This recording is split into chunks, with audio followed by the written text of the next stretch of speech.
सम्पूर्णलाई नमस्कार। मैले आज तपाईहरुलाई राष्ट्रिय परिचय पत्र कसरी डाउनलोड गर्ने त्यो विधि सिकाउँछु है। तपाईहरु सुरुमा गुगलमा जानुस्। ओके, गुगलमा गइसकेपछि यहाँ हेर्नुस् है। म अर्को मोबाइलबाट यसरी देखाउँछु।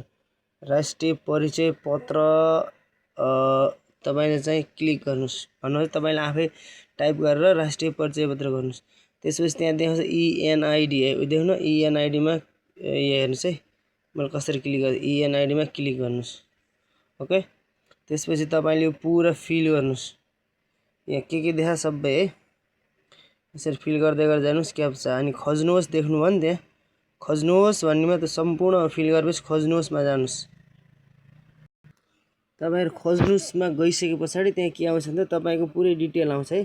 तपाईले त पुरा मिलाइसकेपछि पुरा डिटेल आउँछ।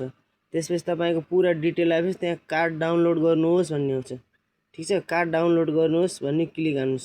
तपाईलाई यस्तै देखाउँछ। जस्तै मानव यो हो नि, यो देखाइदियो। ओके, यो चाहिँ तपाईले के गर्नु, यसलाई डाउनलोड गर्नुस्। जस्तो तपाईको यहाँ के देखाइदियो, डाउनलोड अप्सन देखायो नि, डाउनलोड गर्नुस् यसलाई। ओके, मैले हेर्नु है, डाउनलोड गरे। ओके ओके, डाउनलोड गरेपछि यहाँ हेर्नु है, यहाँ यस्तो आइदियो।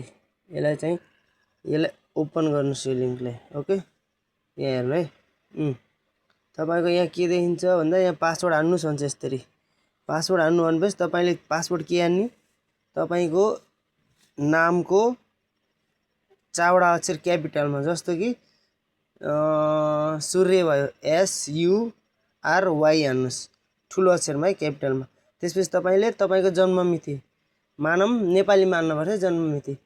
तपाईको जन्म मिति छ 2050 2050 हाल्नुस्। त्यसपछि तपाईको पुरै डाटा देखाइदिन्छ। त्यसैगरी डाउनलोड गर्न सक्नुहुन्छ है।